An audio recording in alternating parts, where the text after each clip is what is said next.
السلام علیکم ناظرین، آپ دیکھتے ہیں ہم ہمیشہ ایک پازیٹیو میسیج آپ لوگوں تک پہنچاتے ہیں۔ بہت سی میرے معاشرے کی ایسی بہنیں بیٹیاں موجود ہیں جو کہ اپنے حالات زندگی کی وجہ سے بہت تنگ ہیں، تو یہ بہن بھی کچھ یوں ہی اپنے حالات زندگی کی وجہ سے تنگ ہیں، تو آئیے ان کے جو معاملات ہیں آپ لوگوں تک پہنچاتے ہیں۔ السلام علیکم۔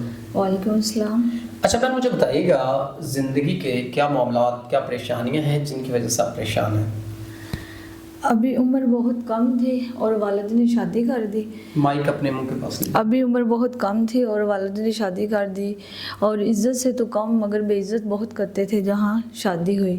وہ لڑکا کام نہیں کرتا تھا، اور جب میری بیٹی پیدا ہوئی تو اس وقت مجھے ہاسپٹل تک بھی نہیں لے کے گئے تھے۔ بہت مشکل سے بچی گھر میں ہی پیدا ہوئی، اور مجھے بے ہوش حالت میں پڑا چھوڑ کے ماں بیٹا بچی کو لے کے دوسرے گھر میں بھاگ گئے۔ بہت مشکل سے گزری ہے زندگی۔ کاش کوئی سمجھے اور احساس کرے اور سہارا بنے۔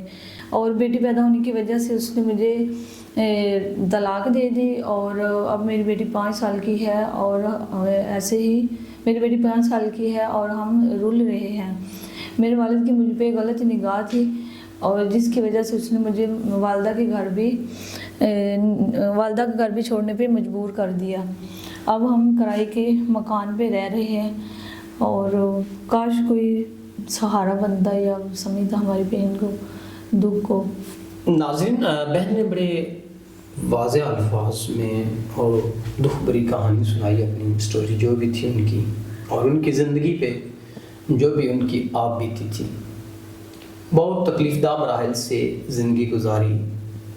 ایک تو کم عمر تھی، شادی ہو گئی، شادی ہونے کے بعد وہ لڑکا کوئی کام نہ کرتا تھا، بیٹی پیدا ہونے کی وجہ سے اس نے بھی طلاق دے دی، تو 5 سال ہو گئے دھکے کھا رہے ہیں، اور کوئی زندگی میں سکون نام کی چیز نہیں ہے، رول رہے ہیں۔ والدہ کے پاس آئی تو والدہ جو دوسرے شوہر تھے، والدہ کے والد مین کے سوتیلے باپ، ان کی غلط نگاہ تھی، تو انہوں نے بھی مجھے گھر سے نکلنے پہ مجبور کیا، اور اب یہ دھکے کھا رہی ہیں در بدر کرائے کے مکانوں میں۔